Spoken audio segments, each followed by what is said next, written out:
So working with Randy was super interesting. From the first time I went over there, the house smelled like a bit of a gym locker. He had two teenage sons that were almost finished high school, moving on to college, university.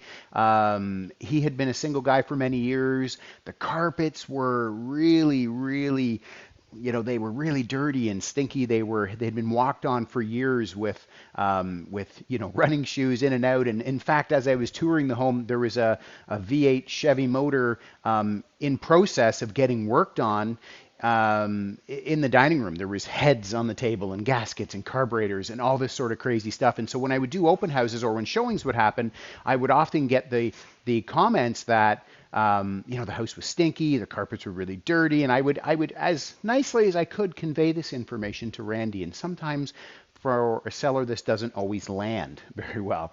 Anyways, one day he sort of kind of took it upon himself to, okay, maybe I got to step it up a little bit, and went and rented a steam cleaner. And I'll never forget, he called me and he goes, "Oh my God, I just rented a steam cleaner. I did all the carpets in the house. The water kept coming out black." And I'm like, yes.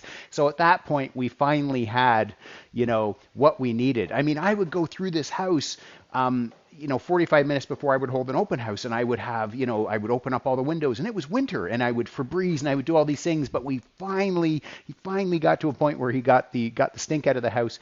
We got it sold. It was a beautiful house in Newmarket, backed onto green space. I mean, it had all the right parts. It was just a little rough around the edges. And in the text is what he had to say about our time working together.